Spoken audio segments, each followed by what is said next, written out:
Hey guys, this is Coach Bill with Bill Mabry Online Coaching. Hope you guys are having a great Friday today. Yahoo, it's Friday.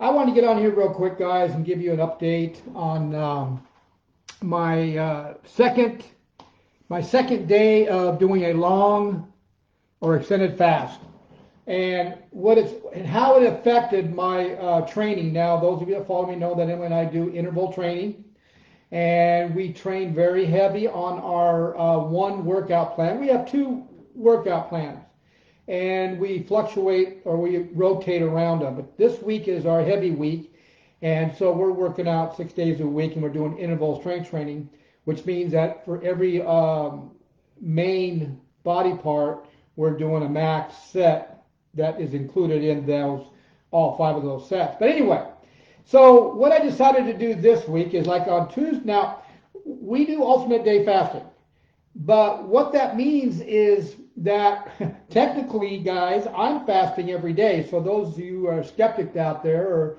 feel that fasting, you shouldn't fast every single day. Well, you're basically fasting every day anyway. Most of you are fasting every day because you're not eating while you're asleep, right?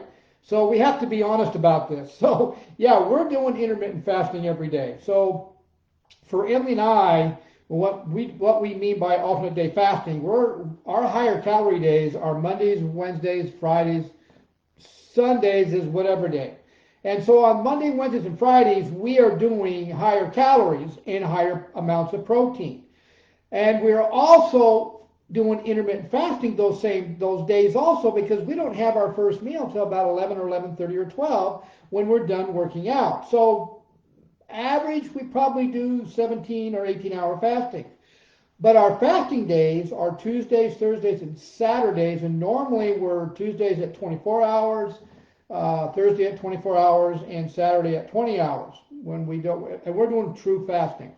Well, this week I went ahead and did on Monday night was my last meal, and I did not eat until Wednesday around 5 or 5:30. So I pulled off a 40-hour fast. Now, Monday, Wednesdays, and Fridays during my workout, that's our heaviest and hardest 3 days of our training, I had no issues. I was actually felt tons of energy, and I also didn't lose any strength. And by the time we walked out of the gym, both of us were completely recovered. But remember, we've been doing this for a long, long time. We are conditioned to do intermittent fasting because of our lifestyle and the types of food that we're eating. So our body primarily lives off of fat, which is producing ketones. So our energy source is basically fat and ketones. We are no longer carb burners. We are typically fat burners, but we still do indulge every once in a while in certain starchy carbs. Most of our carbs are always going to come from veggies and salads. Well, I felt so good doing that 48-hour fasting in the gym, training hard, I decided to go ahead and do a 42-hour fast. So on Wednesday night, I made that my last meal at 6 o'clock, and I just now got home from the gym. I broke my fast at 42. I worked out at 42 hours, actually. So when I got done, I had a hard-boiled egg with some sea salt on it, because that is how I'm breaking my fast. It's very easy on the gut.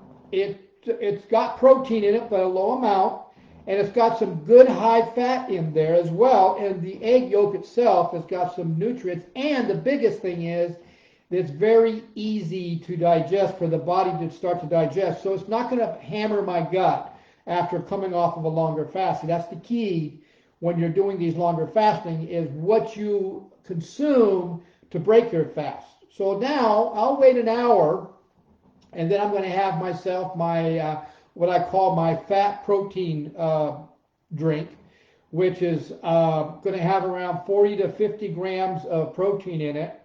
It's probably going to have 60% good dietary fat, so I'll put olive oil in it.